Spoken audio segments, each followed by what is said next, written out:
질의하시기 바랍니다. 네. 오전에 그 여당의 한 의원님이 후보자에게 공수처를 민주당이 애용하는 기관이라고 질의를 했는데 거기에 대해서 아무런 반박을 안 하셨어요. 진짜 그렇게 생각하십니까? 위원님께서 진짜 그렇게 생각하세요? 애용하는 기관이라고 민주당이 말씀하셨는데 애용하는 기관이라고 얘기했는데 거기에 대해서 아무 반박 안 하셨거든요. 저는 공수처장의 그렇게 그 생각하는지 안 하는지만 답변해 주시면 되잖아요. 거기에 대해서 저는 동의할 수 없습니다. 동의할 수 없어요? 예. 오전에 왜 반박 안 하셨어요? 다른 부분에 답변하면서 그 부분에 좀 천착하지 못해서 죄송합니다. 예.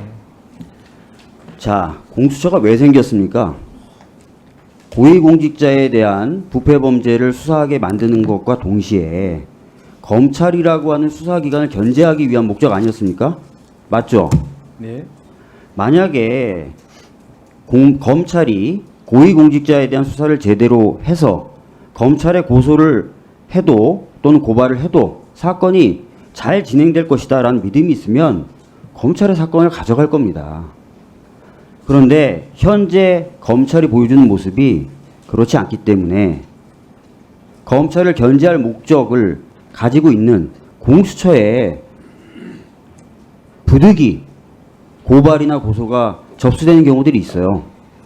특히 저희 민주당은 사실 그런 판단들을 하고 있기 때문에 공수처에 사건들을 많이 가져가고 있는 겁니다. 알고 계십니까?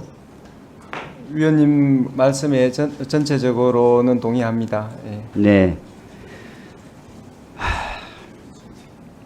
최근 들어서 정말 저는 좀 답답한 게요. 우리나라의 어떤 사정기관이라고 할까요? 어떤 진상을 규명하고 법과 원칙을 좀 지켜지도록 만들 수 있는 그런 기관들이 굉장히 좀 정치적으로 휘둘리고 있다고 저는 생각해요. 예를 들어서 국민권익위 있잖아요. 김건희 씨가 명품백 수수한 거 신고 받았는데 원래는 관련 법에는 60일 내에 조사를 마쳐서 이첩을 해야 되거든요. 연장 규정도 없습니다. 이 기간에 대한 연장을 할 수 있다는 규정도 없어요. 그런데 지금 법적 근거도 없는데 2차례 연장하면서 아무것도 안 하고 있습니다. 감사원 어떻습니까? 대통령실 이전 감사해달라고 힘들게 국민들이 청원해서 정말 어렵게 감사 개시 결정을 하더니만 그 결과 발표에 대해서 5차례 연장을 했어요. 이번에 또 연장 결의하면서 언제 발표할지 결정도 안 했습니다. 이런 전례가 없다는 거예요. 감사원이 이렇게 수차례 결과 발표를 미루면서 이렇게 하다 보니까 저희들이 믿을 만한 데가 안타깝게도 공수처밖에 없는 거예요. 그래서 공수처로 여러 가지 사건을 가져가고 있고 공수처가 인원도 부족하고 여건도 여러 가지 면에서 부족하고 하지만 그거 알면서도 저희들이 공수처로 사건을 가져가는 겁니다. 잘 좀 참작을 해주셨으면 좋겠어요. 이 상황에서 공수처마저 정치적 중립성과 독립성이 훼손된다. 정권의 눈치를 본다. 이러면 진짜 저희들로서는 의지할 곳이 없는 것이 되고 이게 단순히 민주당만의 문제가 아니라 대통령실이나 대통령실 관계된 사건에 대한 수사가 적실하게 이루어져야 된다는 국민적 기대에도 걸 데가 없는 거예요. 유념해 주십시오. 위원님 말씀 명심하겠습니다. 네. 오전에 그 최혜병 특검법 관련돼서 여러 의원님들이 질의하셨을 때 국회의 입법 논의를 존중하겠다라고 말씀하시면서 그렇지만 장기적으로 공수처가 여러 가지 여건을 충족해서 이후에 특검 수요가 발생했을 때 공수처가 그런 역할을 담당할 수도 있도록 만들어지는 게 좀 더 좋긴 하겠다 이런 말씀을 하셨어요. 맞죠? 네.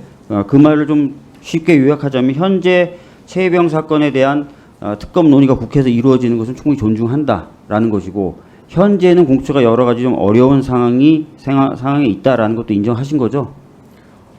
지금 공수처가 여러 가지 그 제도적으로 그다음에 또 인력 면에서 한계가 있다는 말씀을 올렸습니다. 맞습니다. 예.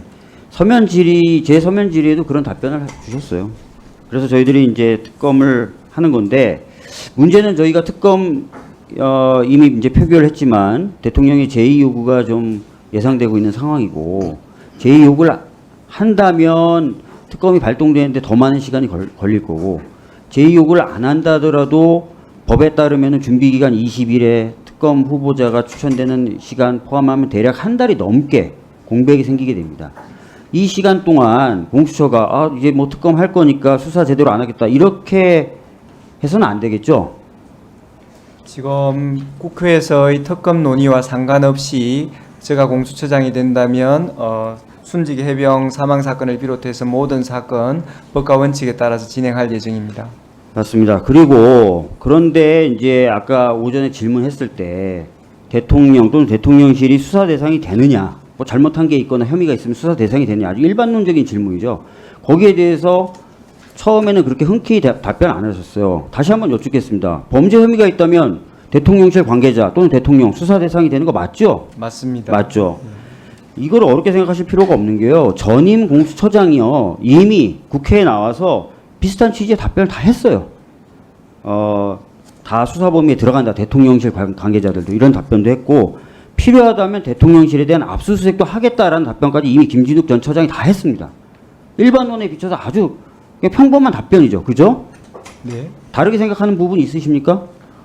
특별히 뭐 언급할 말씀은 없습니다. 그렇습니다. 그래서 그 부분 좀 확실하게 해주셨으면 좋겠고요. 특히 이제 대통령실 관련된 압수수색이 저는 시급하다고 봐요. 왜냐하면 지금 보도에 따르면은 이시용 공직기관 비서관이 유재현 국방부 법무관리관하고 통화하면서 요청했던 자료가 수사 방향에 대한 자료다라는 보도가 있었어요. 그렇다면은 통화를 했었다는 사실은 이미 이제 보도가 되고 했지만 진짜 그럼 수사 방향에 대한 내용이 오고 갔는지는 확인이 돼야 되지 않습니까? 그 부분은 압수수색